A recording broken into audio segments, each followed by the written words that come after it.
രാജി വീട്ടിലില്ലാത്തതുകൊണ്ട് തന്നെ എണീക്കുമ്പോൾ തന്നെ ഉച്ചയാവാനായിരുന്നു.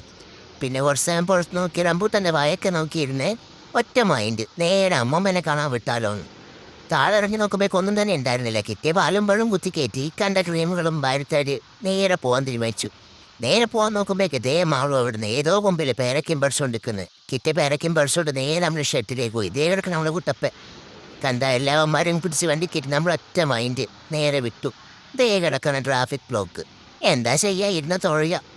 പിന്നെ നമ്മൾ ചവിട്ടി വിട്ട് നേരെ ഹോസ്പിറ്റലിലെത്തി. ഓസിക്ക് ലിഫ്റ്റ് പോകുന്നുണ്ട്. അതിലും കുത്തി കയറി നമ്മൾ അങ്ങനെയല്ലോ അമ്മമ്മേനെ കാണാനെത്തി. ദേ കിടക്കണോ അമ്മമ്മ. ഹായ് അമ്മമ്മ, സുഖാണോ? പിന്നെ എത്തിയവാളെ രാജു ഒരു പത്തിരിയും തന്നെ നമ്മളത് കർമുറ തിന്നു. കുറച്ച് കഴിയുമ്പോൾ ദേ മൂസമ്പിയും കിട്ടി. അതിന് കൊടുക്കാത്തന്നെ കുശുമ്പ അത്. പിന്നെ ഒരു പേരക്കയും കുത്തി കയറ്റി കുറച്ച് കഴിഞ്ഞാൽ ആടനെ കുറച്ച് ചോറും തന്നു രാജി. ആ ചോറും കൂടി ഒന്ന് പിടിച്ച് കുറച്ച് സമയം ഒന്ന് കടന്ന് എണീക്കുമ്പോഴേക്ക് ദേ കുറെ ഒച്ചപ്പാടും ബഹളും. നോക്കുമ്പോഴേക്ക് ദേ ഈ കുരിപ്പിരുന്ന് തുള്ളിക്കളിക്കുന്നു. ഇതിനൊന്നും ഉറക്കമൊന്നുമില്ലേ? ഇതൊക്കെ എവിടെ നിന്ന് പൊട്ടി മുളച്ച് വരുന്നത്?